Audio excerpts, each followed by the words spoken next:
ఈ లోకమునందు శివుణ్ణి నమ్మిన వాడికి ఏ బెంగ లేదు. శివ అన్నవాడికి, శివనామం చెప్పిన వాడికి, శివ పూజ చేసిన వాడికి సర్వలోకైక ప్రభువైన శివానుగ్రహం కలిగి తీరుతుంది అని నమ్మాడు. నమ్మి ఎప్పుడు శివనామం చెప్తూ పరమ సంతోషంగా గడిపేస్తున్నాడు.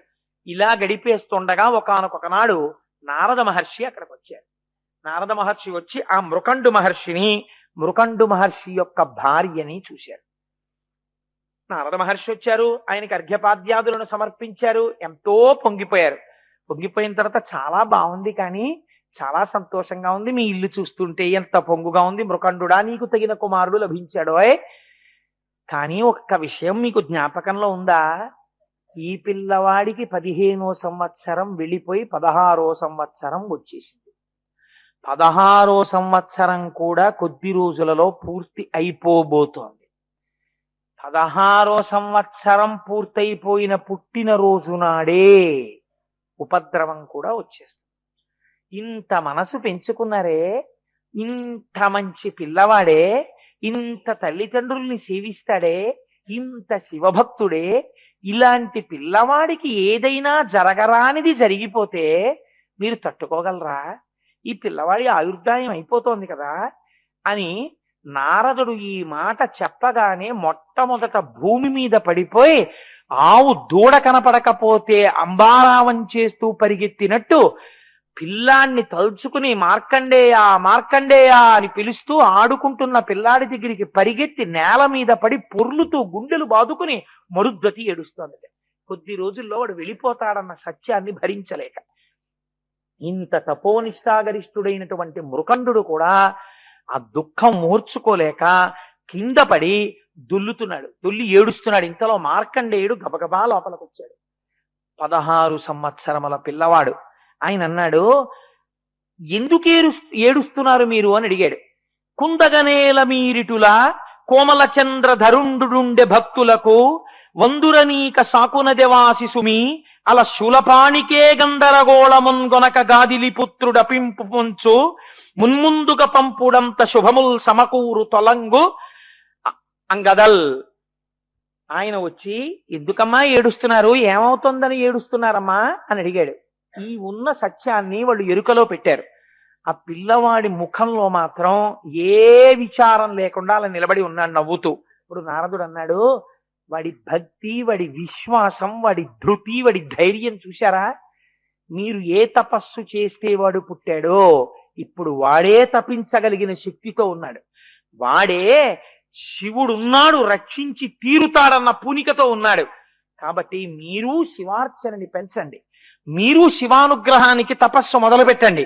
మొట్టమొదట వీణ్ణి హిమాలయ పర్వత ప్రాంతాలకి పంపించి వీణ్ణి అక్కడ కూర్చోపెట్టి తపస్సు చేయమని చెప్పండి. ఏ శంకరుడు వీణ్ణిచ్చాడో ఆ శంకరుడే వాడిని రక్షించడో తెలిసిపోతుంది. ఇప్పుడు ఈ బరువు మీ మీద పెట్టుకోకండి, వాడి మీద పెట్టండి. ఆ గందరగోళం వాడే చూసుకుంటాడు. ఆయన మీద పెట్టండి, పిల్లాన్ని పంపండి.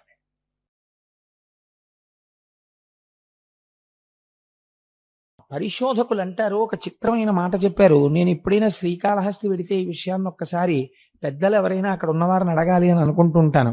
శ్రీకాళహస్తి దేవాలయం వెనకాతల ఉన్న ఒక ప్రాంతంలోనే ఈ సంఘటన జరిగింది అంటుంటారు.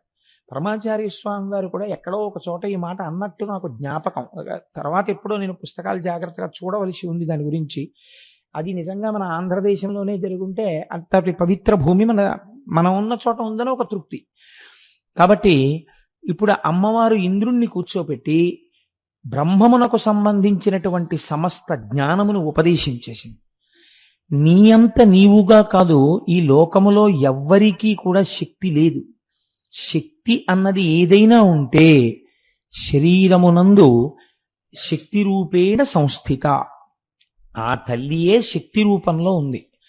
ఈ చెయ్యి కదులుతోందంటే ఆ అమ్మ అనుగ్రహం. నేనిప్పుడు మీకు 4 మాటలు చెప్పాలి అని అనుకుంటే నాకు స్ఫురణ యందు నేను ఈ మాట చెప్పాలి అని అనుకున్నప్పుడు నేను చదివినటువంటి సందర్భం ఒక వరుస క్రమంలో నాకు జ్ఞాపకం రావాలి. అలా కాకుండా నాకు ముందు ఇంద్రుడు వెళ్ళినట్టు జ్ఞాపకానికి వచ్చి తర్వాత అయ్యో నన్ను క్షమించండి ముందు అగ్ని కూడా వెళ్ళాడండి అని అనుకోండి, ఇలా నేను తబిసీలు చేశాను అనుకోండి, చెప్పేదాన్ని మీరు కంగారు పడతారు. ఏమిటిది, ఈయన ముందుది వెనక్కి చెప్తాడు, వెనకది ముందుకు చెప్తాడని. అలా కాకుండా ఒక వరుస క్రమంలో నాకు జ్ఞాపకానికి వచ్చినటువంటి విషయం మీ యందు కూడా అది అనుభవంగా మారేటట్టుగా, మీకు కూడా తెలుసున్న విషయముగా భావన జరిగేటట్టుగా, నేను నాలో ఉన్న భావాన్ని వాక్కులుగా మార్చడానికి నా మూలాధార చక్రం దగ్గర ఉన్నటువంటి వాయువు కదిలి ఒక్కొక్క చక్రాన్ని దాటి పైకి వస్తుంటే ఆఖరికి కంఠాన్ని దాటి నోటి దగ్గరికి వచ్చినప్పుడు నాలుక ఆ గాలిని నొక్కితే సొట్టలబడి వర్ణములైతే, వర్ణములు పదములైతే, పదములు వాక్యములైతే, వాక్యములు అర్థంతో కూడి పైకి వచ్చి ధ్వనిగా మారి మీ చెవులలోంచి లోపలికి వెళ్ళి నేను పొందినటువంటి భావాన్ని మీరు పొంది సభయందు సభాభ్య సభాపతిభ్యశ్చవో నమో నమో అన్నట్టుగా ఏకీకృతమవుతుంది సభ. కాబట్టి శృణ్వంతపః అనడానికి కారణం అదే.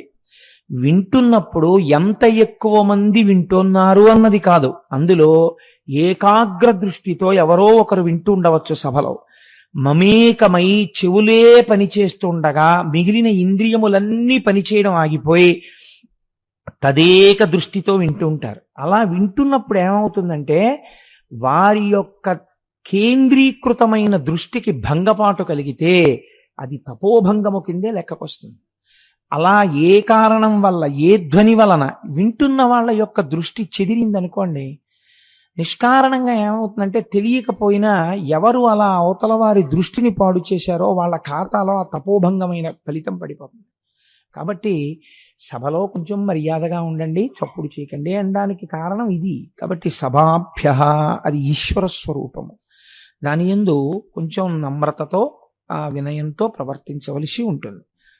కనుక చూడండి, ఇప్పుడు నేను చెయ్యి కదిలితే అమ్మవారి అనుగ్రహం, నేను 4 మాటలు పలికితే అమ్మవారి అనుగ్రహం, మీరు వింటే అమ్మవారి అనుగ్రహం, మీకు లోపలికి చేరితే అమ్మవారి అనుగ్రహం, మనసు పట్టుకుంటే అమ్మవారి అనుగ్రహం, అది మళ్ళీ తిరిగి జ్ఞాపకానికి వచ్చి మీరు దీన్ని ఆచరణలో పెట్టగలిగితే అమ్మవారి అనుగ్రహం. మీరు చూడండి, లోకమునందు ఒక పోకడ ఉంటుంది.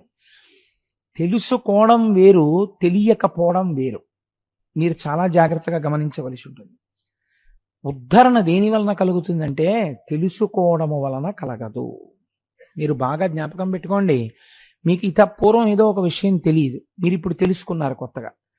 ఆ విషయాన్ని మీరు ఆచరణలో పెట్టారు. మీరు ఇతపూర్వం ఎలా ప్రవర్తిస్తారో అలాగే ప్రవర్తిస్తారు. ఇది ఎందుకు విన్నారు అంటే మీరు విన్నారంతే దాన్ని.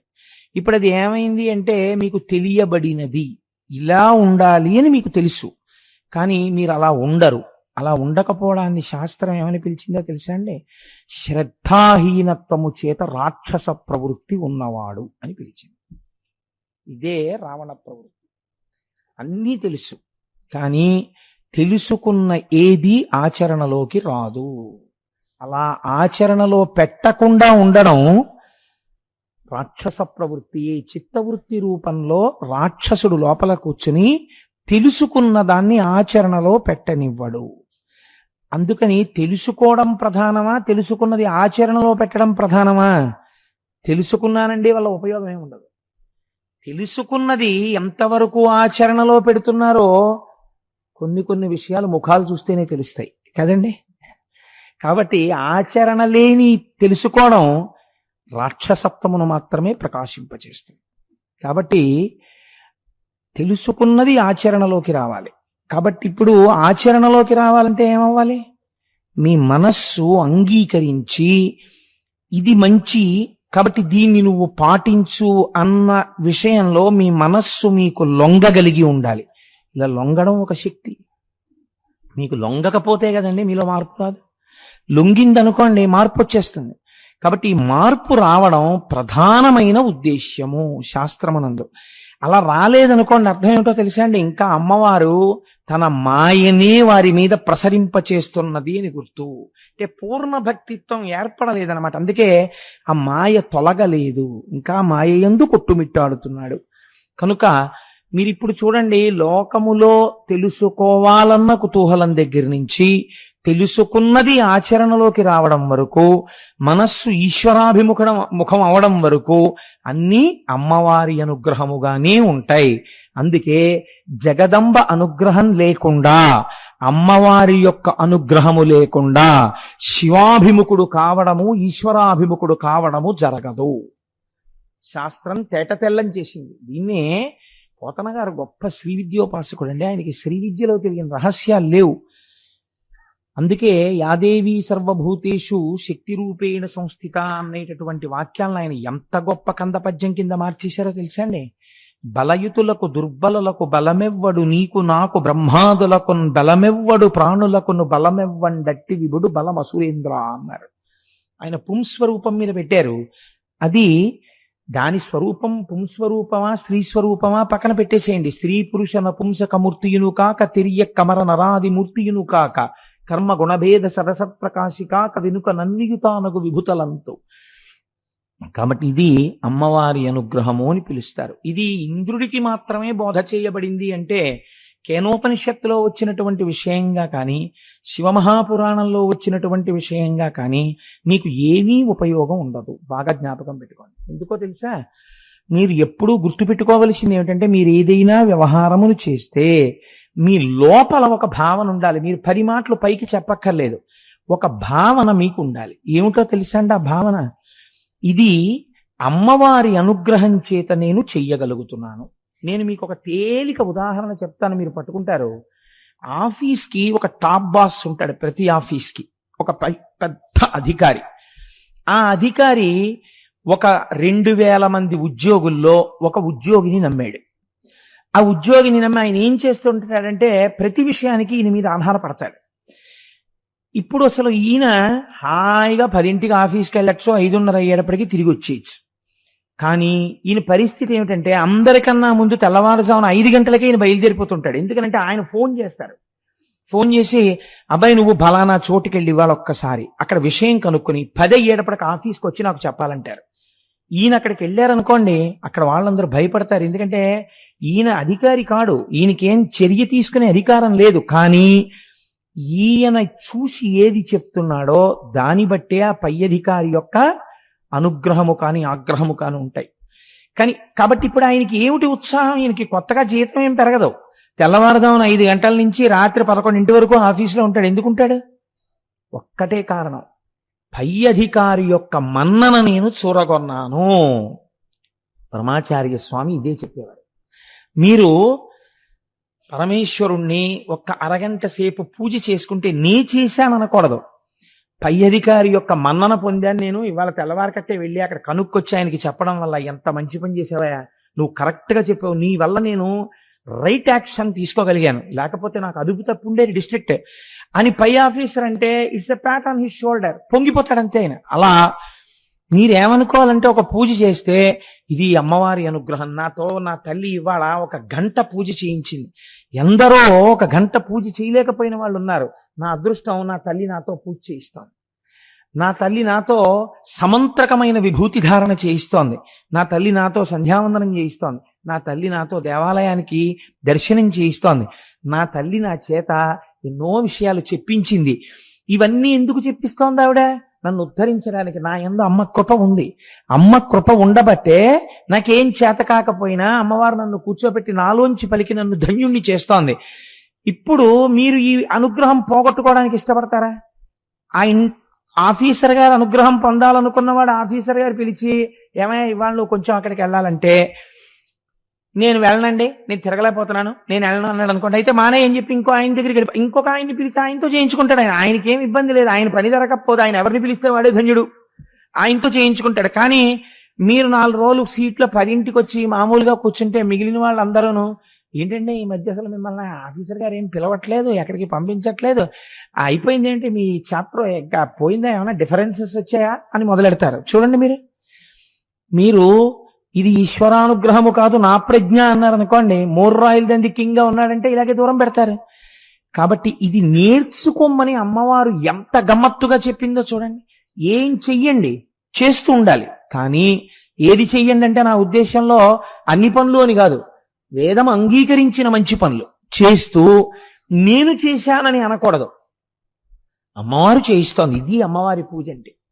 అమ్మవారి పూజ అంటే మీరు లలితా సహస్రనామ స్తోత్రంతో పూజా మందిరంలో కూర్చుని కుంకుమార్చన చేసేసి బయటికి వచ్చి నేను కుంకుమార్చనతో రోజు లలితా సహస్రం చదువుతానండి అంటే పూజ తెలియదు.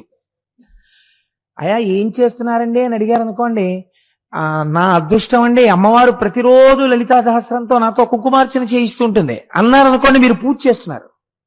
అది అసలు శక్తి స్వరూపాన్ని పట్టుకోవడం అంటే. ఇది చెప్తోంది అమ్మవారు ఇంద్రుడికి. ఇంద్రుణ్ణి అడ్డు పెట్టి లోకానికంతటికీ ఆవిడ చెప్పింది కేనోపనిషత్తులో. ఇంద్రుణ్ణి అడ్డు పెట్టి లోకానికంతటికీ చెప్పింది శివమహాపురాణంలో. నువ్వు ఎంత అభ్యున్నతిలోనైనా ఉండు కాదన్నాం, కానీ ఒక్క మాట మర్చిపోతూ ఉండకు. ఇది ఈశ్వరానుగ్రహం అంటుండు. శివ శివ ఇద్దరికి తేడా ఏం లేదు, ఇది శివానుగ్రహం అండి అంటుండు. నువ్వు అంతా చేసేయి, ఇదంతా మా అమ్మ నాన్నగారు చేయించారని చెప్పి ఉమామహేశ్వర పరబ్రహ్మార్పణమస్తు అను, నాదేం లేదు ఇందులో అని వెళ్ళిపోతే చాలు. పొంగిపోతారు వాళ్ళు. నాది అని అనకు, వారిది అని లోపల భావన చేస్తుండు. నీ యందా కటాక్షం అలా వస్తూనే ఉంటుంది. మీరు చూడండి, మీకు లోకమంతా కనపడుతూ ఉంటుంది సూర్యకాంతిలో. ఇంత లోకమంతా కనపడడానికి హేతువులు రెండు. ఒకటి, సూర్యకాంతి చేత జగత్తు ప్రకాశించడం. ప్రకాశిస్తున్నటువంటి కాంతి యందు మీ కన్ను ఇలా తిప్పగానే మీ కంటి నుంచి బయలుదేరినటువంటి కాంతి కిరణం, అది సూర్యుడిదే. ఆ కాంతి కిరణము వెళ్ళి ఒక వస్తువు మీద పడి పరావర్తనము చెంది వెనక్కి వచ్చింది. వెనక్కి వస్తే ఎదురుగుండా ఉన్న వస్తువు రెటీనా మీద మీకు బింబం కింద పడింది కదండి. అప్పుడే కదా మీరు చూస్తున్నారు. ఇంత జగత్తు చూడడానికి సూర్యకాంతి హేతువు, ఇంత జగత్తు చూడడానికి ఈ కన్ను హేతువు. ఈ రెండు ఉన్నా కూడా మీరు ఇంత చిన్న ఈ వేలు తీసుకెళ్లి కంటి గుడ్డుకి ఇలా అడ్డం పెట్టండి, ఏమైంది? ఏమీ కనపడదు. ఇంత సూర్యరశ్మి, ఈశ్వరుడు మీకు ఇచ్చిన కన్ను, మీకు లోకం చూడ్డానికి ఇప్పుడు ఉపయోగపడతాయా? ఉపయోగపడవు. అంత సూర్యకాంతిని, ఇంత జగత్తుని, ఇంత ఆరోగ్యవంతమైన కంటిని ఎంత చిన్నది అడ్డుతోంది? ఈ వేలు ఇలా అడ్డం పెట్టాను అంతే, ఈ కన్ను కనపడదు. అలా అపారముగా వచ్చేటటువంటి భగవంతుని యొక్క కరుణ, పుచ్చుకోగలిగినటువంటి సమర్థమైన మనుష్య ఉపాధి, రెండిటికి మధ్యలో ఒకటి నిలబడుచున్నది. అది ఏ అహంకారము. నా అంతవాణ్ణి నేను, నా అంతవాణ్ణి నేనని ప్రతి దానికి నేను నేను నేను అంటూ ఉండడం. ఈ నేను నేను నేనన్న భావనే నిన్ను అంధుడను చేయుచున్నది. నీకు కనబడవలసిన వస్తువు కనపట్టలేదు. నువ్వు చీకటిలో బతుకుతూ నువ్వు అన్నీ చూస్తున్నానని భ్రమపడుతున్నావు. ఈ వేలు అడ్డం ఇలా తీస్తే చాలు, మళ్ళీ నీ దృష్టి నీకొచ్చింది. ఈ అహంకారమును పక్కన పెట్టి ఇది నువ్వు గుర్తించు. కన్నిచ్చినవాడు వాడు, కన్ను చూడడానికి అనుగ్రహించి కాంతినిచ్చినవాడు వాడు, చూసి ఆనందిస్తున్నవాడు నువ్వు. ఈ ఆనందమునకు హేతువు వాడు. కాబట్టి నాదేముందని అంతా వాడు అని నువ్వు ఒక్క మాట అనగలిగితే అంతే చాలు. జీవితాంతము ఆ అహంకారాన్ని పక్కన పెట్టేటటువంటి అదృష్టము ఈశ్వరుడు వారికి కృప చేశాడు. వారు ఈశ్వరుడే అయి ఈ భూమి మీద నడయాడారు. కనుక మనం ఆ కోణంలో దాన్ని అర్థం చేసుకుని, ఆ కోణంలో దాన్ని మనం కానీ అమలులోకి తెచ్చుకోగలిగితే, ఎప్పుడెప్పుడు అహంకారం పొటమరించినప్పుడు మీరు కంగారు పడిపోక్కర్లేదు. ఇది నా ప్రజ్ఞ అని ఒక్కొక్కసారి లోపల నుంచి వస్తుంది. వెంటనే దాన్ని కరెక్ట్ చేసుకోవడానికి లోపల ఒక్క క్షమార్పణ చెప్పి, చూసావా అమ్మా ఎంతలో పడిపోయానో, అమ్మ నన్ను మన్నించు, నీదేనమ్మా ఈ ప్రజ్ఞ, చూసావా నీ బిడ్డని కదా, నన్ను మన్నించు తల్లి అని ఒక్క మాట లోపల అనుకుంటే చాలు, ఆవిడొక్క చిరునవ్వు నవ్వేస్తుంది. అలా క్రమక్రమంగా అది అలవాటులోకి రావడం మనుష్య జీవితానికి చాలా అవసరమైనటువంటి విషయం. ఇది పక్కన పెట్టి ఇది సాధనలోకి తెచ్చుకోకుండా మీరు కథలుగా ఎన్ని విషయాల్ని విన్నా దాని వలన మీరు ఉయ్యాల ఎక్కి కాశీ పెడదాం అనుకున్నట్టే. ఉయ్యాల ఎక్కి 3 రోజులు ఊగినా ఎక్కడ ఉంటారు, ఎక్కడెక్కారో అక్కడే ఉంటారు. అది సాధనలోకి రానంతసేపు ఏదైనా అంతేనండి. భగవత్ సంబంధమైన విషయము సాధనలోకి రాకపోవడాన్ని శాస్త్రం దేంతో పోల్చిందో తెలుసా అండి? పరిశేచనము చేయబడి విసర్జింపబడిన భోజనము అని చెప్పింది. వాడు ఎటువంటి వాడని నువ్వు చెప్పాలో తెలుసా?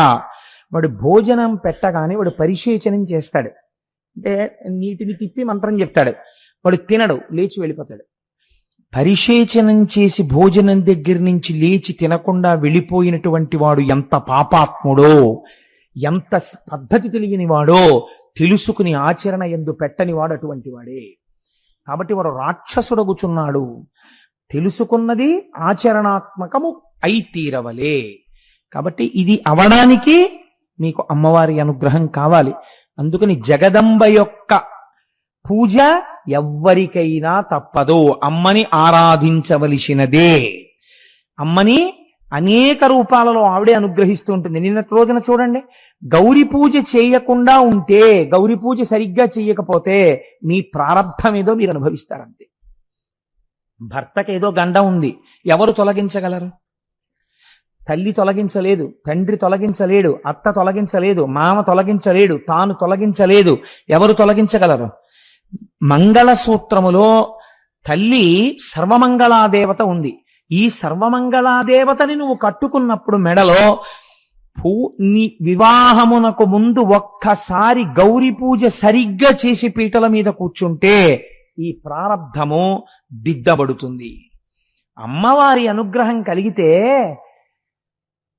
అవతల స్త్రీకి పసుపు కుంకాలు ఉంచడం అమ్మవారికి పెద్ద లెక్క అండి, పెద్ద విశేషం ఏం కాదు. ఆవిడ ఇచ్చేస్తుంది అంతే పసుపు కుంకాలు. ఎటు తిరిగి మీకు ఆ పూనిక ఉండాలి. పూనిక లేని పని పరిశేచనము చేసి విడిచిపెట్టబడిన భోజనము. మాకు అన్నీ తెలుసండి, గౌరీ పూజ చెయ్యాలని తెలుసు, కానీ ఇంపార్టెన్స్ అంతా ఎవరికంటే వీడియోగ్రాఫర్కి, కెమెరామ్యాన్కి. ఇంక ఎందుకు ఆ గౌరీ పూజ?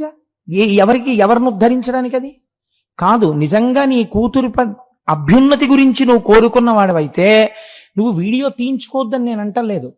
గౌరీ పూజ సశాస్త్రీయంగా జరిగేటట్టుగా ఉచ్చారణ తెలిసి, పదబంధం తెలిసి, తప్పులు చదవకుండా ఉండే వాళ్ళని కూర్చోపెట్టి లలితా సహస్రనామ స్తోత్ర పారాయణం జరుగుతుండగా అమ్మా మనసారా గౌరీదేవిని పూజించు అని చెప్పి నీ కూతురుతో పూజ చేయించి అంతా అయిపోయిన తర్వాత నువ్వు అలాగే కూర్చుని ఒక్కసారి కెమెరాకు పోజులు ఇచ్చినారు అంటారు చూసారా, అలా కాసేపు వీడియో తీయించుకో, ప్రమాదం ఏం లేదు.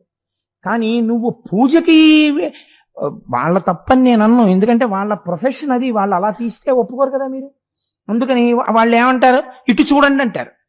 ఇటు చూడండి అంటే నువ్వు గౌరీదేవిని చూడడం మానేసి యాంత్రికంగా ఇలా వేస్తూ ఇలా ఫోటోలు తీయించుకుంటే, ఇలా వీడియోలు తీయించుకుంటే అది వచ్చిన పెద్దలకి నువ్వు తీసుకెళ్లి ఇదిగోనండి మా ఇంట్లో గౌరీ పూజని చూపిస్తే నీ ఇంటి సంస్కారం బయటికి వచ్చిందేమో, కానీ నీ కూతుర్ను ఉద్ధరించుకునే ప్రయత్నం నువ్వు చేయలేదు. నువ్వు ఖర్చు పెట్టిన లక్షలు బూడిదలో పోసిన పన్నీరు.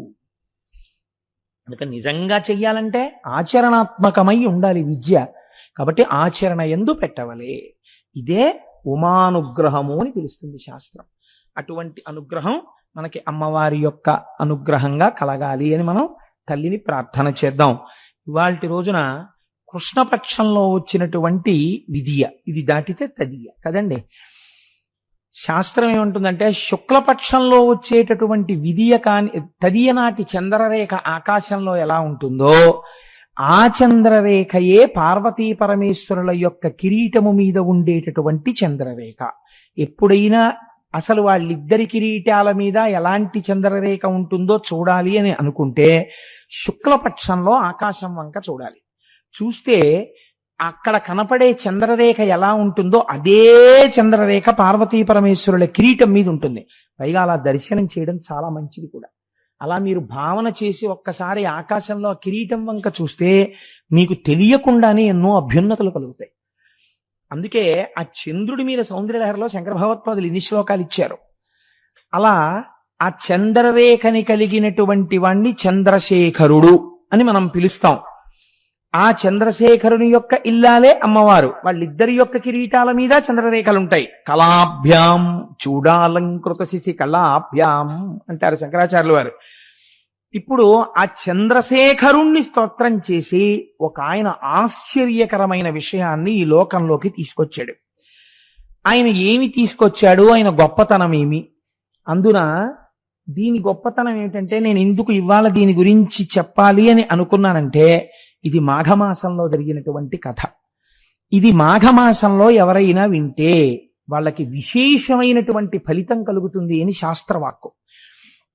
కాబట్టి మళ్ళీ ఎదర సుబ్రహ్మణ్యేశ్వర స్వామి వారికి సంబంధించినటువంటి కథా కార్యక్రమాన్ని నేను ప్రారంభం చేయవలసి ఉంటుంది. కాబట్టి మొట్టమొదటే ఇవాళ నేను ఒక్కసారి ఆ మార్కండేయుని యొక్క కథని చెప్తే మనం అందరం పవిత్రులం అవుతామని నేను ఇవాళ మార్కండేయ సంబంధమైన విషయాన్ని ప్రతిపాదన చెయ్యాలి అని ఆఖరి నిమిషంలో మనసు మార్చుకుని ఇక్కడికి రావడం జరిగింది. కాబట్టి చూడండి, పూర్వకాలంలో మృకండు అనబడేటటువంటి ఒక మహర్షి, దీన్ని చాలా శ్రద్ధగా అవధరించండి. ఎందుచేత అంటే మనకి శాస్త్రంలో ఒక విషయం ఉంది, కొన్ని గహనంగా ఉంటాయి, కష్టంగా ఉంటాయి. అవి నారికేళ పాకం తినడం కష్టం. కొన్ని చాలా తేలిగ్గా ఉంటాయి. కానీ చిత్రం ఏమిటంటే చాలా తేలికగా ఉన్నటువంటి విషయాలే అపారమైన కృపని వర్షించేస్తాయి.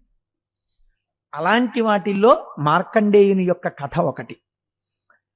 ఈ మృకండు మహర్షి చాలా గొప్పవాడు అంటే ఐశ్వర్య సంబంధమై కాదు, గృహస్థాశ్రమ ధర్మ నిర్వహణ యందు ఆయన భార్య అయినటువంటి మరుద్వతి ఇద్దరూ కూడా బహుశ్రద్ధ పూనిక కలిగినటువంటి వారు.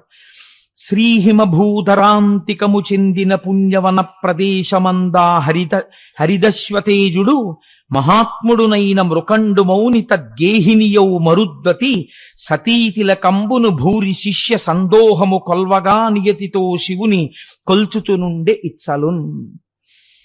వీళ్ళిద్దరూ కూడా హిమాలయ పర్వత ప్రాంతములో ఉండేటటువంటి ఒక ఆశ్రమమును నిర్మాణము చేసుకొని మృకండు మహర్షి తన తల్లిదండ్రులతో తన భార్య అయినటువంటి మరుద్వతితో కలిసి అక్కడ నివాసమును చేయుచున్నారు. వీళ్ళిద్దరితో పాటుగా అనేక మంది శిష్యులు, మృకండు మహర్షి యొక్క శిష్యులు కూడా అక్కడ ఉండేవారు. ఈ శిష్యులు అనబడేటటువంటిది ఒక చిత్రమైన ప్రక్రియ. అసలు నిజానికి మనం ఉపనయనం అని చేస్తాం. అంటే ఇవాళ చేసేటటువంటి ఉపనయనం ఒక స్థాయి ఉపనయనం అనుకోండి, దాన్ని కూడా నేను తప్పు పట్టను, ఎందుకంటే ఉన్నంతలో అవకాశంలో చేస్తున్నారు. అసలు ఉపనయనము అంటే వేదము చెప్పేటటువంటి గురువు గారి దగ్గరికి తీసుకెళ్లబడడానికి అనువైనటువంటి కర్మ చేయడాన్ని ఉపనయనము అంటారు. అది తండ్రి గారు చెయ్యాలి. కాబట్టి ఇప్పుడు ఉపనయనం చేస్తే ఆ పిల్లాడు ఎక్కడికి వెళ్ళాలి? గురువు గారి దగ్గరికి వెళ్ళిపోతాడు. గురువు గారి దగ్గరికి వెళ్ళిపోతే గురువు గారు ఏం చేస్తారు? పూర్వం చాలా చిత్రంగా ఉండేది పద్ధతి. ధర్మము ఆశ్చర్యకరంగా ఉండేది. అది రాజు బిడ్డే కానివ్వండి, సామాన్యుడి బిడ్డే కానివ్వండి, చదువుకోవాలంటే ఎక్కడికో వెళ్ళి మళ్ళీ ఇంటికి వెళ్ళడం ఉండేది కాదు. గురువు గారి దగ్గరికి వెళ్ళిపోవాలి. ఈ గురుపత్ని ఏం చేస్తుంది? ఆవిడే వీళ్ళందరికీ తల్లి, ఆయన తండ్రి. కాబట్టి ఇప్పుడు వయస్సుతో నిమిత్తం ఉండేది కాదు. గురుపత్ని గురువుకిని వాళ్ళు గౌరవింపబడేవారు. ఇప్పుడు వాళ్ళిద్దరూ ఏం చేస్తారు అంటే ప్రతిరోజు ఈ పిల్లలకు ఆయన పాఠాలు నేర్పుతారు. నేర్పిన తర్వాత ఈ పిల్లలందరూ భిక్షాన్నం తీసుకురావడానికి పెడతారు. భిక్షాన్నం తీసుకొచ్చి అక్కడ పెడతారు. గురువు గారు అందులో కొంత భాగాన్ని తీసి శిష్యులకిచ్చి తినమనిస్తారు. శిష్యులు ఆ భిక్షాన్నంతో బతుకుతారు. ఈయన పాఠం నేర్పుతూ ఉంటారు. లోకమునందు అనుభవాన్ని గణిస్తారు. గురువు గారు నేను చెప్పేదంతా మీకు చెప్పేశాను నాయన, తన విద్య యందు మోహం లేకుండా నేర్పేస్తాడు. అంతా నేర్పేసిన తర్వాత గురువుకి ఇప్పుడు ఏదో ఒక బహుమతిని ఇవ్వాలి. ఇది ఎవరు ఇవ్వాలి? శిష్యుడి దగ్గర ఏముందని ఇస్తాడు అంటే, పూర్వం శాస్త్రం అంది ఈ బాధ్యత ప్రభుత్వానిది, రాజుది. ఆ శిష్యుడు ఏమివ్వాలో దాన్ని రాజుగారు ఇచ్చేవారు శిష్యుడికి. ఆ శిష్యుడు పట్టుకెళ్ళి గురువు గారికి ఇచ్చేవాడు. ఒక్కొక్కసారి అలా గురువులు ఐశ్వర్యవంతులై ఉండేవారు. ఒక్కొక్క గురువు ఈ చేత్తో పుచ్చుకుని మళ్ళీ ఈ చేత్తో దానం చేసేవాడు. ఎప్పుడు వాళ్ళంతే ఆ శిష్యులకు అలా బోధ చేస్తూ తరించిపోతూ ఉండేవారు. అందుకని గృహస్థాశ్రమంలో ఉండి వచ్చిన వాళ్ళని ఆదరిస్తూ ఉండడం, తను నేర్చుకుంటూ ఉండడం, తను నేర్చుకున్న దాన్ని ఏ స్వార్థ ప్రయోజనమును ఆశించక అందరికీ పంచిపెడుతూ ఉండడం, అది తరించేటటువంటి మార్గం. కనుక ఇప్పుడు ఆయన ఎలా జీవించాడు? శ్రీహిమభూధరాంతికము చెందిన పుణ్యవన ప్రదేశమందా హరిదశ్వతేజుడు, ఆ మహానుభావుడైనటువంటి ఆ మృకండు మహర్షి మరుద్వతి అనబడేటటువంటి తన భార్యతో శిష్యులతో కలిసి నైష్టికమైనటువంటి ఇటువంటి జీవితాన్ని గడుపుతున్నాడు. కంటికి రెప్పబోలె తన కన్న కుమారుల ఎట్లు శిష్యులందంట అతండు సాకుచు సతమ్మును అర్ధుల గోకులమ్ములన్ కుంటువడంగనీకడు కూరిమి బ్రోచుచు ఎల్లవారికిన్ పంటవలెంత నర్చెడు విభాసుర భూసుర రజమౌళియై. కన్న తల్లి కన్న తండ్రి బిడ్డల్ని ఎలా సాకుతారో అలా తమ శిష్యుల యొక్క యోగక్షేమములను వహిస్తూ మహానుభావుడై ఆవులనన్నింటినీ కూడా కొన్నింటిని చేరదీసి ఆ ఆవులను కాపాడుతూ ఆ ఆవు పాలతో నిరంతరము శివార్చన చేస్తూ భూసుర రాజమౌళి అయి ఇక్కడే ఉన్నటువంటి దేవతల ప్రభువా అన్నట్టుగా ఇంతమంది కామితములను తీరుస్తూ ఆయన ఈ లోకమునందు ప్రకాశించుచున్నాడు. ఇలా ప్రకాశించి ఆయన జీవితాన్ని గడుపుతుంటే ఆ మరుద్వతి ఏం చేస్తోంది? ఆవిడ గృహిణి కనుక ఆవిడ 3 బాధ్యతలను నిర్వర్తించింది అన్నారు. ఆ మరుద్వతియును అత్తమామలకు ప్రీతి అయి సేవ చేయుచు పిన్మిటికి సతతమ్ము ప్రియమునరించుచు తనదు శిష్యజనుల తల్లి వలెన్ కాచు సంబరమున. ఇది చంపేస్తున్నారు మీరు మీ శిష్యులు అనలేదు. సంబరమున ఎంతో సంతోషంతో అత్తమామలకి సేవ చేసింది, తన భర్తని సేవించింది, శిష్యులను ఒక తల్లిలా కాపాడింది. కాబట్టి ఇద్దరూ కూడా చక్కగా గృహస్థాశ్రమంలో వాళ్ళు నిర్వహించవలసినటువంటి ధర్మం ఏది ఉన్నదో ఆ ధర్మాన్ని నిర్వహిస్తున్నారు.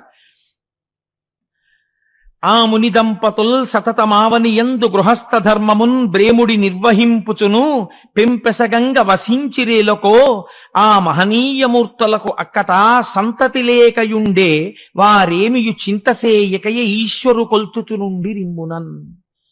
వాళ్ళిద్దరూ గృహస్థాశ్రమంలో తమ జీవితాన్ని పండించుకుని అందరికీ కామధేనువై కల్పవృక్షమై తమ జీవితాన్ని నడుపుతున్నా వారికి బిడ్డలు కలగలేదు. బిడ్డలు కలగలేదు కనుక వాళ్ళు శివార్చన మానలేదు. మనకి ఏది ఇవ్వాలో ఏది ఇవ్వకూడదో ఈశ్వరుడికి తెలుసు. కాబట్టి ఎప్పుడు ఇవ్వాలో ఈశ్వరుడికి తెలుసు. ఈశ్వరుడు ఇస్తాడని అదే పూనికతో వాళ్ళు శివార్చన చేయుచున్నారు. ఇలా ఉండగా ఒకానొక రోజున ఒక ఆశ్చర్యకరమైనటువంటి సంఘటన జరిగింది. ఒకనాడమ్ముని బంగరంపు మలయం దెప్పొందు పైతామహ ప్రకటారామము చేరి బ్రహ్మసభ చేరంబోవ ద్వారంబునందకలంకుండగువాం మృకండుముని అపత్యం వగ్గ దవ్వారికుల్ రకమౌనా విభవంబు లేదని మునీంద్ర శ్రేష్ఠుడవ్వారితో. ఆయన ఒకానొక నాడు పూర్వం వాళ్ళ యొక్క తపశ్శక్తి అటువంటిది. చతుర్ముఖ బ్రహ్మగారి యొక్క అంతఃపురం ఉండేటటువంటి ప్రదేశానికి వెళ్ళి బ్రహ్మగారి సభలోకి ప్రవేశించడం కోసమని మిగిలినటువంటి ఋషులతో పాటుగా లోపలికి వెడుతున్నాడు. వెడుతుంటే అక్కడ ఉండేటటువంటి ద్వారపాలకులు అడ్డు పెట్టారు.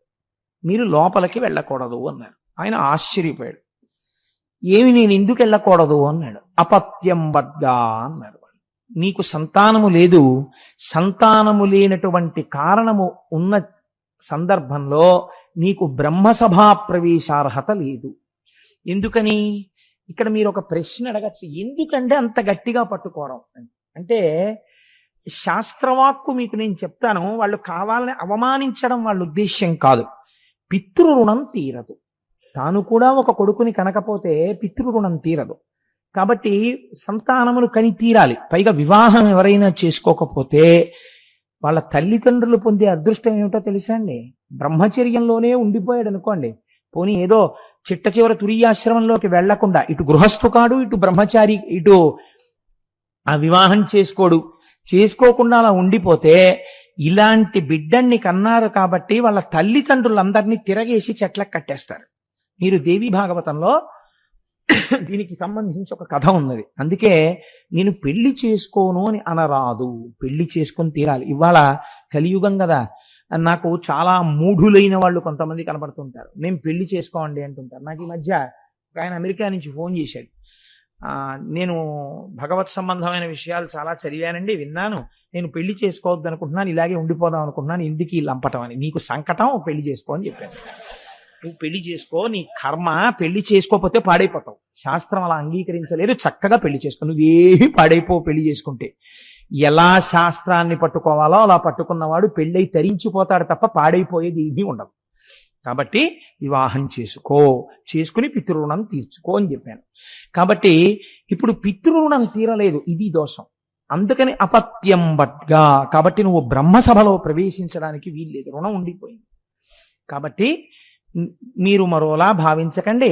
మీరు గొప్ప ఋషి, సాత్విక స్వభావము కలిగిన వారు, మీకు ఇందులో ఉన్న ధర్మ సూక్ష్మము మీకు తెలుసు. మా నోటితో అనిపించకండి, మీ మనస్సు ఖేద పెట్టకూడదు, కాబట్టి మీరు బ్రహ్మసభలో ప్రవేశించరాదు, దయచేసి మీరు తిరిగి వెళ్ళిపోండి అన్నారు. అనగానే ఆ మృకండు మహర్షి కూడా ధర్మ సూక్ష్మం తెలుసున్నవాడు కాబట్టి అనవిని మౌనియంత హృదయంబున నెవ్వగ చెంది కుంది అవ్వనమును బాసి స్వీయమగు వాసము చేరగ వచ్చుచుండే ఆ దినమున కొందరింటికి విదేశ మునీంద్రుల భార్యలు యోగినులరుదేరా అత్తపసి గేహినివారల కాంచి ప్రేమయై. నిజమే, నాకు పితృరుణం తీరలేదు, నాకు అపత్య దోషం ఉంది అని మృకండు మహర్షి కొంచెం మనస్సులో బాధపడుతూ, అయ్యో నన్ను ఎందుకు ఈశ్వరుడు పితృరుణం నుంచి విముక్తుణ్ణి చెయ్యలేదు అని బెంగ పెట్టుకుని తిరిగి వచ్చేస్తున్నాడు. అదే సమయంలో వేరొక ప్రదేశంలో ఉండేటటువంటి మహర్షుల యొక్క భార్యలు ఇక్కడ ప్రదేశంలో ఉండేటటువంటి తపోవనాల్ని దర్శించడం కోసం అని వచ్చారు. వచ్చి వాళ్ళు ఈ మరుద్వతిని చూశారు, మృకండు మహర్షి యొక్క భార్యని. వారు ఋషుల యొక్క భార్యలే.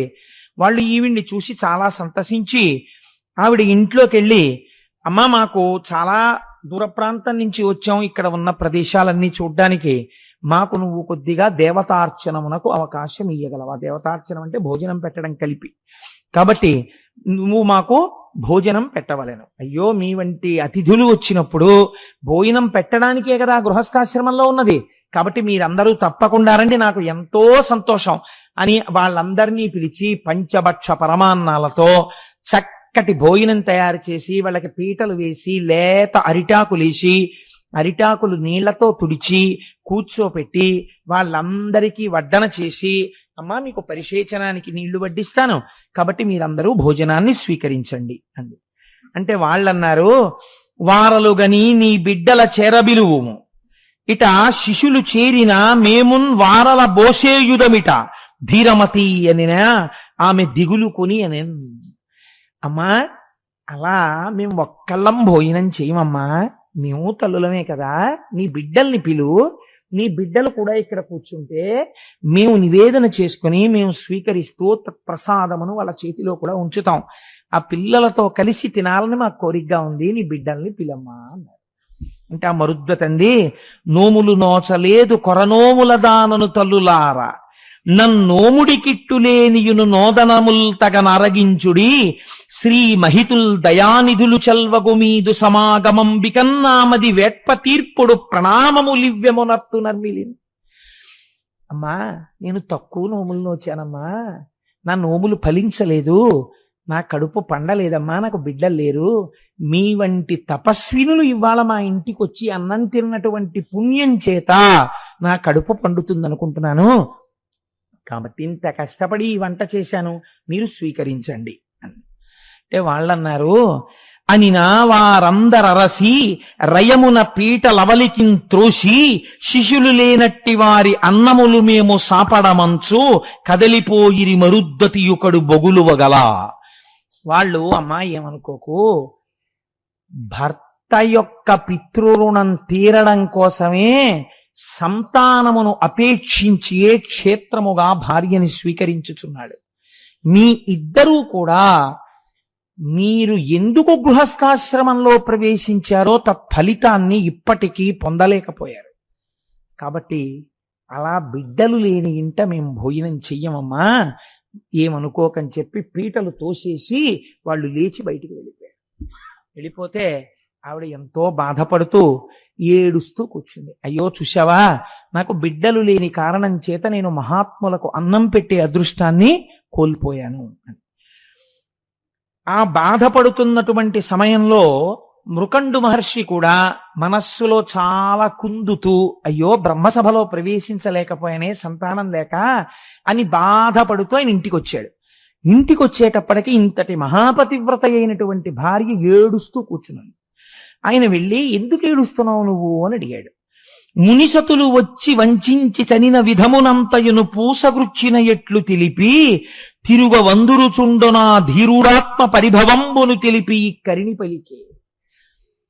వాళ్ళు ఆ ఋషికాంతలు రావడం, వాళ్ళకి అన్నం పెట్టడం, పిల్లలు లేని ఇంట మేము తినమమ్మా అని పీటలు తోసి వాళ్ళు వెళ్ళిపోవడం ఈవిడ చెప్తే ఆయన కన్నుల కూడా నీరు కారింది. అయ్యయ్యో మరుద్వతి, ఏకకారణమునకు ఇద్దరము అవమానములకు గురయ్యాం. అక్కడ నాకు బ్రహ్మసభాప్రవేశం జరగలేదు, ఇక్కడ నీకు ఋషిపత్నులకు ఆతిథ్యం ఇవ్వలేకపోయావు. గృహస్థాశ్రమమే పాడవుతోంది మన ఇద్దరిది, బిడ్డలు లేక. కాబట్టి ఇప్పుడు వాళ్ళిద్దరు అన్నారు అందుకేనండి మన శాస్త్రం ఏమంటుందంటే, సంతానము కలగకుండా ప్రతిబంధకముగా నిలబడినటువంటి దోషము పరిహరింపబడడం ఈశ్వర అనుగ్రహంగా ఉంటుంది. ప్రత్యేకించి సుబ్రహ్మణ్యుడి యొక్క అనుగ్రహం మీదనే వంశవృద్ధి ఆధారపడుతుంది అని శాస్త్రవాక్కు. అందుకే సుబ్రహ్మణ్యారాధన అంత గొప్పది. చాలా పెద్ద మనస్సుతో ఇవాళ పొద్దున్న మేము సుబ్రహ్మణ్యేశ్వర స్వామి వారి యొక్క ఉత్సవాలు ఏ విఘ్నం లేకుండా అందరికీ ప్రయోజనం కలిగేటట్టుగా జరగాలని విఘ్నేశ్వర పూజ చేసి ఇవాళ పొద్దున్న విఘ్నేశ్వరుడికి బియ్యం మీదు కట్టాం. స్వామి పూర్తయ్యాక నీకు ఉండ్రాళ్ళు పోస్తామయ్యా అని అంటే మా గోపాలకృష్ణ గారు అన్నారు, కడుపు పండని వాళ్ళు ఎంత బాధపడతారో మనకి తెలుసు కదా కోటేశ్వరరావు గారు, వాళ్ళ కోసం పైన షామియానా వేయించి ఆర్జితం వాళ్ళందరూ అక్కడ కూర్చుని చేస్తుంటే ఆలయంలో అయ్యప్ప స్వామి వారి ప్రధాన అర్చకుడైనటువంటి బ్రహ్మచారి అయిన ఆయన పేరు సుబ్రహ్మణ్య స్వరూపానికి సంబంధించినటువంటి పేరే అయింది కార్తీక్. ఆ కార్తీక్ స్వామి ఆయన సుబ్రహ్మణ్యేశ్వర స్వామి వారికి అభిషేకం చేస్తారండి. కడుపు పండని తల్లులందరినీ ఆ అభిషేకం చూడ్డానికి షామియానా వేసి కూర్చోపెడదాం. వచ్చే సంవత్సరం వాళ్ళు పిల్లలతో కలిసి కావిళ్ళెత్తాలని కోరుకుందాం కోటేశ్వరారు. అందుకు కదా మా దేవాలయం, అందుకు కదా మనం చేసే ఉత్సవం అన్నారు. నాకు దొరగారికి ఎంతో సంతోషం వేసి తప్పకుండా చేద్దాం గోపాలకృష్ణ గారు అన్నాం. కాబట్టి ఈశ్వరానుగ్రహం, ఆ బాధ, ఆయన పూజ తద్దోషమును పరిహరిస్తుంది. కాబట్టి ఇప్పుడు ఆయన అన్నాడు, సరే నువ్వు సంతానము కొరకే ఏడుస్తున్నావు, ఇవాళ సంతానం లేకపోయిన కారణం చేత మనం కొన్ని పుణ్యకార్యములు చెయ్యలేకపోయామని ఏడుస్తున్నారు తప్ప ఏదో సంతానం కలగలేదని వాళ్ళు ఏడవలేదు. సంతానం కలగకపోవడం మేము కొన్ని మంచి పనులు చెయ్యడానికి అడ్డొస్తోందని ఏడ్చారు.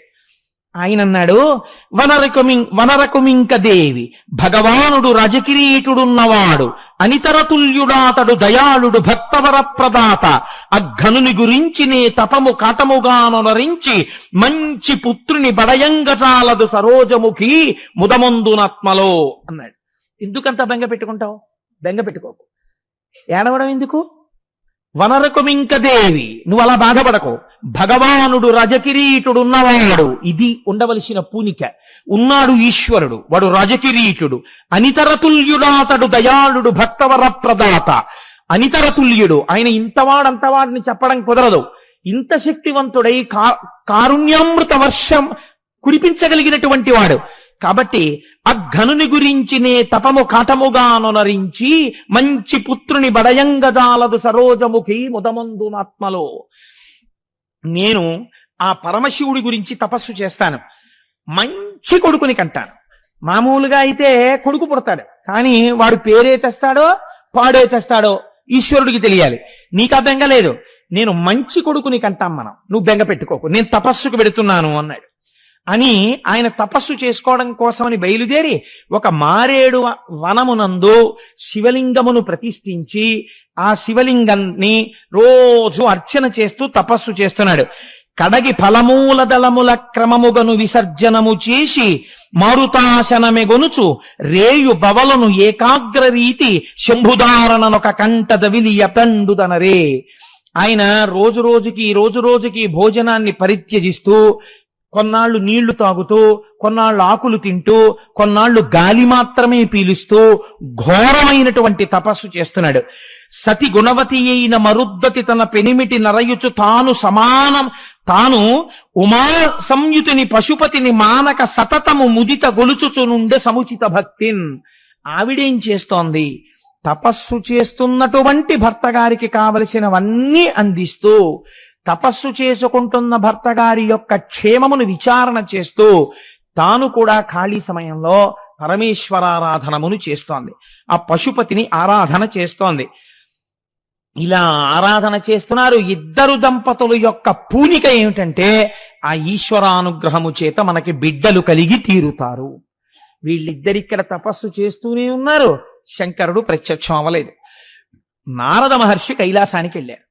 వెళ్ళి కైలాసంలో శంకరుణ్ణి చూసి కనికరమారయన్ వలదే గదిలి భక్తుల సకరాదే నీ మనము దయామయం బిటుల మాన్పడనేలకో తండ్రి ఇంకనైనను మునియుగ్మమున్ తలపు నమ్మికతో నిన్ను కొల్చుచున్న వారి నిశము లెమ్ము రమ్ము రయమాదటగావగవరలం విభూ. తండ్రి, నిన్ను నమ్మి ఆ దంపతులు ఇద్దరు అంత తపస్సు చేస్తున్నారయ్యా. ఇలా పిలిస్తే పలికేవాడివి, కొంగు బంగారం అని పేరే. అంత తపస్సు చేసేంత వరకు ఎందుకయ్యా ఇలా భీష్మించు కూర్చున్నావు? ఏమిటయ్యా వాళ్ళు చేసిన పాపం?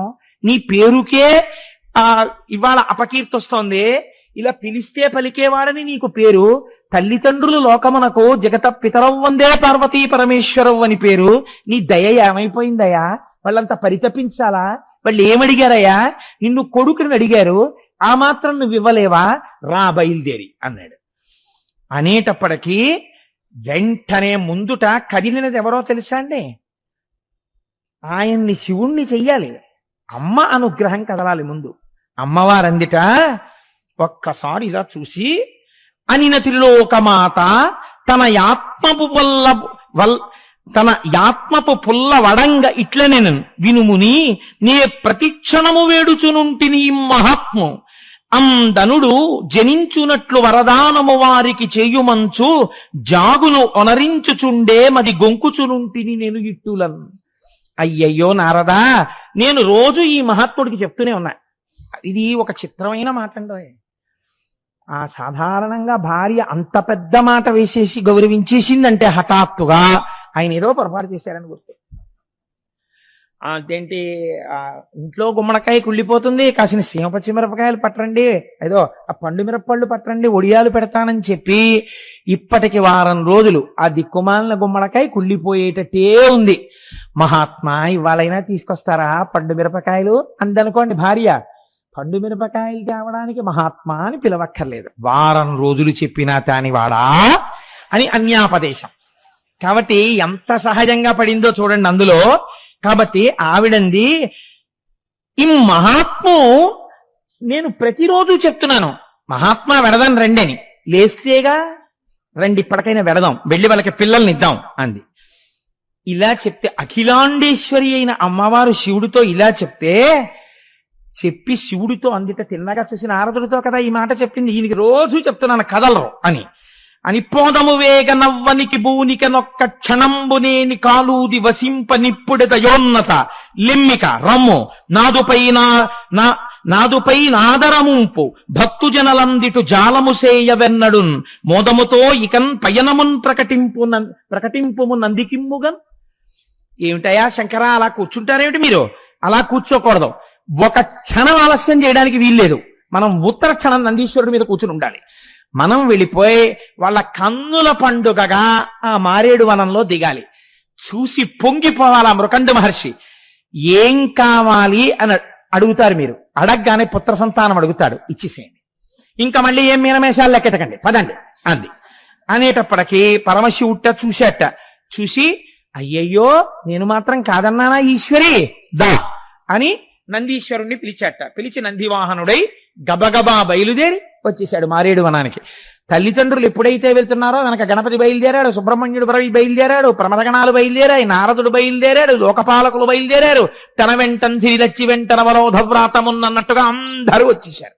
ఒక్కసారి మారేడు వనంలో ఇంతమంది దిగిపోయారు. ఏం అదృష్టం అండి మృకండ మహర్షిది.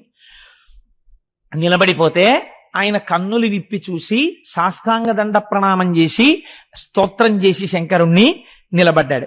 శివుడును మౌని చూచి ఎన్ చిత్తమునం తగమెచ్చినాడనీదు విమలమైన చిత్తము దూరపు భక్తియు తపంబు పెంపు ఆయువు కడుంగల్గు వారలన యోగ్యుల కొడుకుల ఇచ్చునట్లు నింతువో 16 వర్షములకే పరమందు సుపుత్రు కోరెదో. ఎన్ని విశేషణాలు వేశాడో చూడండి శంకరుడు. శివుడును మౌని చూచి ఎన్ చిత్తమునం తగమిచ్చినాడనీద విమలమైన చిత్తము దూరపు భక్తియు తపంబు పెంపు. ఏమయ్యా నీ తపస్సు చూసి నేను ఎంత పొంగిపోయానో తెలుసా? ఎంత నిర్మలమైన మనస్సయ్యా నీది. నేను రాకపోయినా నువ్వు కోపగించుకోలేదయ్యా. అంటే అసలు లోకమునకు ఒక గొప్ప విషయాన్ని ఆవిష్కరించగలిగినటువంటి కొడుకుని పొందడానికి అర్హుడైన వాడు ఈయనే. కాబట్టి నీకు నీకేం కావాలని అడగట్లేదు ఇప్పుడు శంకరుడు. నేనే నీకు ఇద్దాం అనుకుంటున్నాను. అయోగ్యులు, వంశానికి చెడ్డ పేరు తెచ్చేవారు, నీకు మనశ్శాంతి లేకుండా చేసేవారు నూర్గురు కొడుకులు కావాలా? 16 సంవత్సరములకే పరాన్ని పొందేటటువంటి కొడుకు కావాలా? ఎవరు కావాలో చెప్పు. ఇది చాలా కొంచెం క్లిష్టమైన సమస్య కదండి బాహ్యంలో. కాబట్టి ఆయన అని అడుగినా విని మౌనియు మనమున సంకోచమంది మరిగి తరిగి అంతనే సర్వము శివవశమని అనగుని 16 సమల అర్భకు కోరెన్. ఇప్పుడు మీరు పరమశివుడు పెట్టిన పరీక్ష గమనించాలి. దేని కొరకు కొడుకుని అడుగుతున్నాడు? ఒక కొడుకు కావాలని తపస్సు చేశాడా? ఒక సరి అయిన కొడుకు లేకపోవడం వల్ల గృహస్థాశ్రమంలో చెయ్యవలసిన విధులు చెయ్యలేకపోతున్నానని తపస్సు చేశాడా? మంచి పుత్రుని బడయంగజాలుదు ముదమందు సరోజముఖి ఆత్మలో అంటూ కదా బయలుదేరాడు. అయినప్పుడు ఇప్పుడు మంచి కొడుకంటే ఏమిటి దాని అర్థం? 100 ఏళ్ళు వాళ్ళు ఏం పనులు చేస్తే లేదురో మా కళ్ళ ముందు తిరిగే వాళ్ళు అయితే చాలన్నవాడు మంచి కొడుక మృకండుడి దృష్టిలో? 16 వర్షములకే పరమందు సుపుత్రు కోరేదో. ఇదే సుపుత్రుడు. ఎవరిని అడుగుతాడు?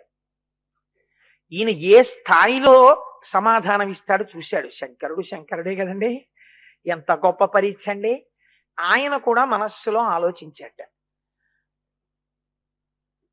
ఒక్క దుష్టుడైన కొడుకు పుట్టి చేయరాని పనులు చేశాడనుకోండి, పైన ఉన్న వాళ్ళు కూడా కింద పడిపోతారు అధోలోకాల్లోకి. కాబట్టి ఒక మంచి కొడుకునే అడుగుదాం. నేను ఎందుకు కోరుకున్నాను? పితృరుణం నుంచి విముక్తున్నవడానికి. మళ్ళీ వాళ్ళని కూడా పడగొట్టే కొడుకు నాకెందుకు? ఆ పైన 16 వర్షములకే పరమందు సుపుత్రు కోరెదో అన్నవాడెవడున్నాడో వాడు తలుచుకుంటే ఎందుకు మళ్ళీ మార్చి ఏదైనా చెయ్యలేడు? ఇది ఇచ్చినవాడు అది ఇవ్వడా తర్వాతని ఏమిటి నమ్మకం? వాణ్ణి నమ్మి యోగ్యతని కోరుతాను తప్ప వాణ్ణి వదిలి నా ప్రజ్ఞతో ఆలోచించి 100 ఏళ్ళు ఉండే తప్పుడు కొడుకుల్ని నేను అడగను అనుకున్నట్ట. ఇప్పుడు పూనిక మళ్ళీ ఎవరి మీదకే వెళ్ళింది? ఆయన మీదే పెట్టాడు పూనిక. అంటే అసలు మార్కండేయ మహర్షి పుట్టక పూర్వమే శంకరుడి మీద నమ్మకంతో వాళ్ళు అటువంటి కొడుకుని అడిగారు. కాబట్టి ఆయన అన్నాడు, ఈశ్వర నాకు 16 వర్షములకే పరమందు సుపుత్రు కోరెదో అని అడిగావు కదా, అట్లాంటి కొడుకునే ప్రసాదించు అన్నాడు.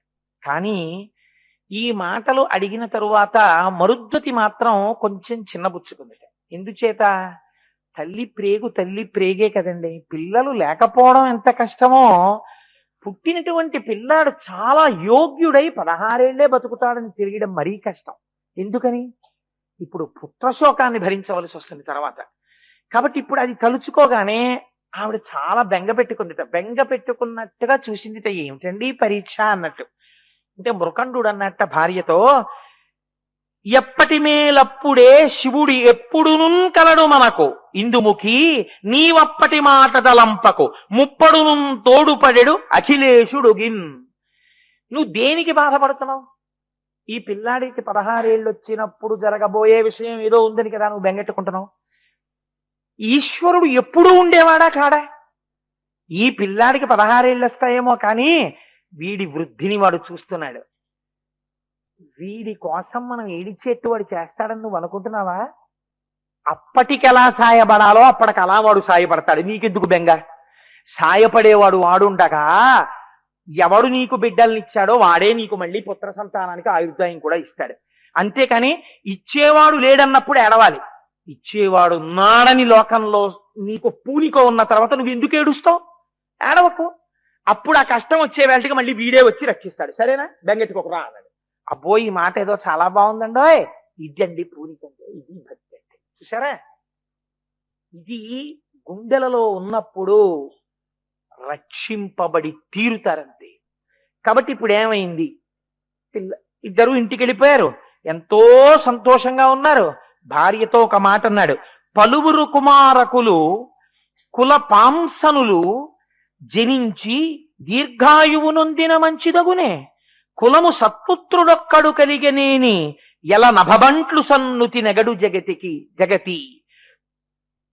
చూడు, మనకి 9 పుత్రులు పనికి మాలిన వాళ్ళు పుట్టే కన్నా ఆకాశమంతెత్తు ఎదిగిపోయేటట్టుగా మనని కాపాడగలిగిన వాడు, పేరు తేగలిగినటువంటి వాడు ఒక్క కొడుకు పుట్టినా చాలు.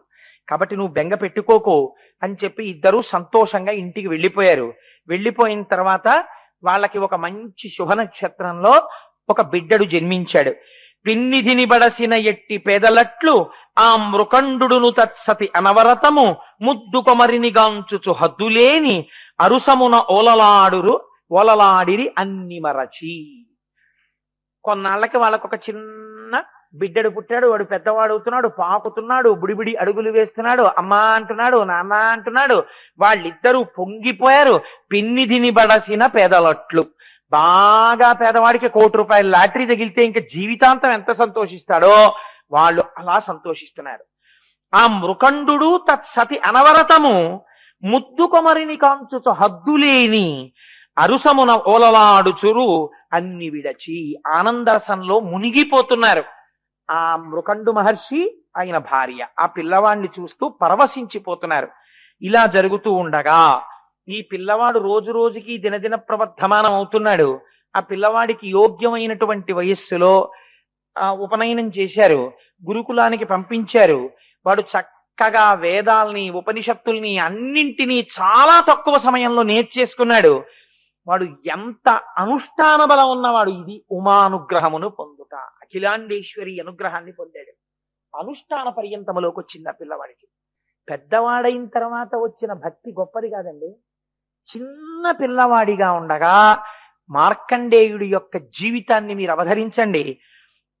నడువగా వచ్చిన నాటి నుండి శివదేవళంబులకెగుదించు, పలుకగా వచ్చినప్పటి నుండి నమశివాయన్సే ప్రొద్దు పలుకుచుండు, చదువుగా వచ్చిన సమయంబునందుండి శైవ ప్రబంధంబుల పఠన చేయు, వ్రాయగా వచ్చిన వరుసనే శివకోటి మించిన వేట్క లిఖించుచుండు, బూది సర్వాంగములనిపుడు పూయుచుండు, తవిలి రుద్రాక్షలను మెడదాల్చుచుండు, పార్థివేశార్చ ఏ రోజు బాయకుండు, భూషణంబై తనరు అమ్మునిసుతుండు.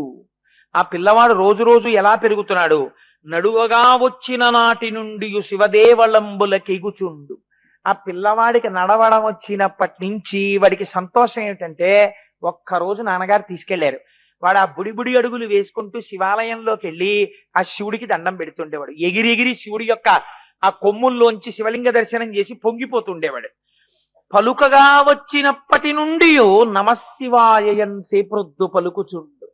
వాడికి మాట్లాడడం వచ్చినప్పటి నుంచి ఎప్పుడు నమశివాయ నమశివాయ నమశివాయ అంటుండేవాడు. చదువుగా వచ్చిన సమయమందుండి శైవ ప్రబంధంబుల పఠన చేయు. వాడికి చదవడం వచ్చినప్పటి నుంచి నాన్నగారి యొక్క శైవ ప్రబంధాలన్నీ తీసి చదువుతుండేవాడు. వ్రాయగా వచ్చిన వరుసనే శివకోటి మిక్కిలి వేట్క లిఖించుచుండు. శివనామం ఎంత గొప్పదండి, మామూలు నామం ఏమిటది. అందుకే మీకు ఇప్పుడు శ్రీ శివ కోటినామాల పుస్తకాలు పంచబోతున్నారు. మీరు రాసిన ఆ కోటినామాలన్నింటినీ ఇక్కడ స్తూపంగా కట్టబోతున్నారు. కాబట్టి దానికి ఒక మహానుభావుడు మోహన్ రావు అనుకుంటాను ముందుకొచ్చి ఆ శ్రీ శివ నామాలతో శివకోటి పుస్తకాలు వేస్తున్నారు. చదువుకోవడం వినడంతో సరిపోదుగా, చెయ్యాలి. కాబట్టి నేను శివకోటి నామాలు ఇస్తానండి, రోజుకొక్క పేజీ రాసి మళ్ళీ మనం ఒక ఉత్సవం చేసి మళ్ళీ శివుడి గురించో 3 రోజులు సభ చేసి స్తూపంలో ఈ శివకోటి పుస్తకాలన్నీ వేద్దామన్నారు. కాబట్టి చూడండి, ఆయన వ్రాయగా వచ్చిన వరుసనే శివకోటి మించిన వేట్క లిఖించుతుండు. వ్రాయడం వచ్చినప్పటి నుంచి రోజు శ్రీ శివ శ్రీ శివ శ్రీ శివ అని శివకోటి రాసేవట్ట. బూది సర్వాంగములనిపుడు పూయుచుండు. విభూతిని ఒంటి నిండా అన్యవయవాలకి రాసుకునేవాడు. తగిలి రుద్రాక్షలను మెడ తాల్చుచుండు. రుద్రాక్షలని మెడ నిండా వేసుకునేవాడు. పార్థివేశార్చ ఏనాడు బాయకుండు. ఏ రోజున పార్థివలింగానికి పూజ చెయ్యకుండా ఉండేవాడు కాదు. భూషణంబై తనరు అమ్మునిసుతుండు.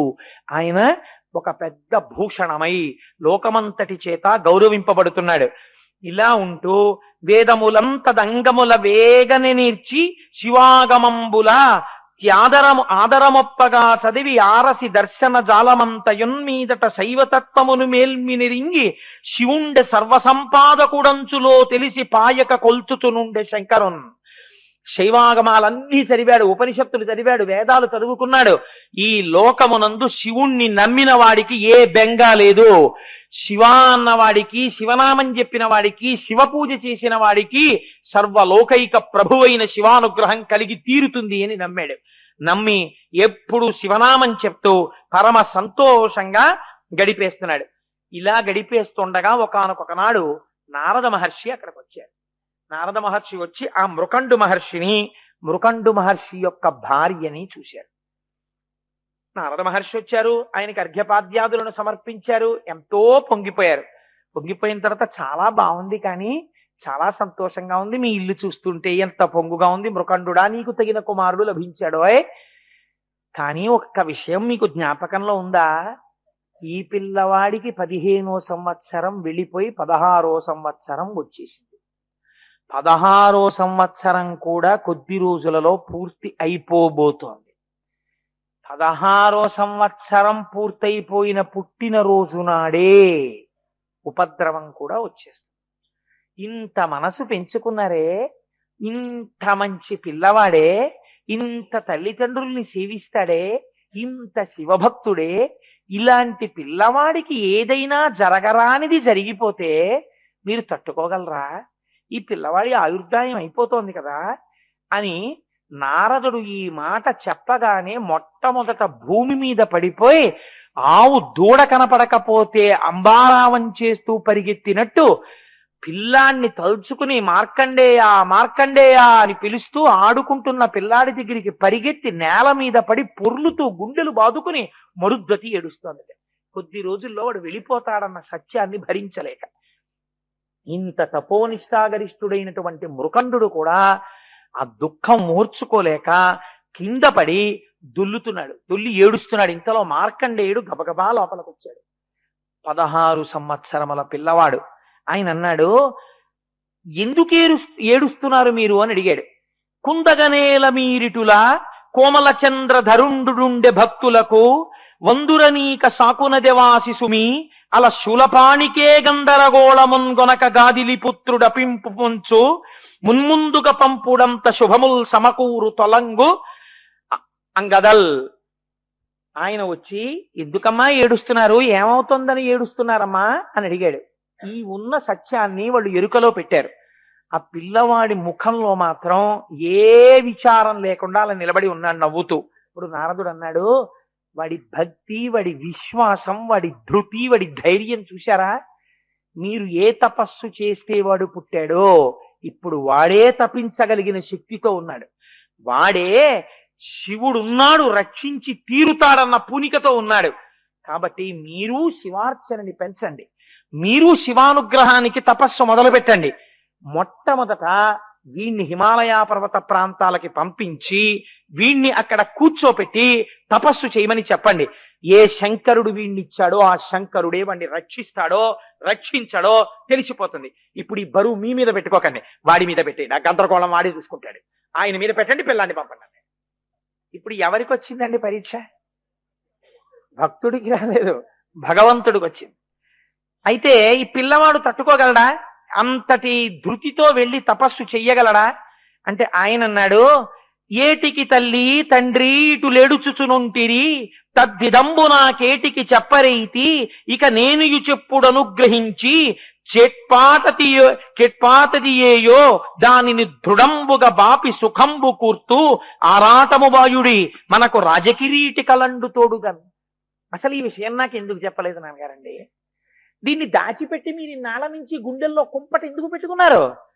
ఏమిటి నాన్నగారు భలేవారు, రాజకిరీటి మనకి పరమశివుడు ఉన్నాడండి. నన్ను చంపడమే తరమే యమధర్మరాజుకి నా ప్రాణాలు తీయడం. ఆయన ఉండగా నాకేమిటి బెంగ నాన్నగారు? మీరు అనుమతించండి, మీ పాదాలకు నమస్కరిస్తున్నాను. ఆయుష్మాన్ భవ, విజయోస్తు, శుభం భూ.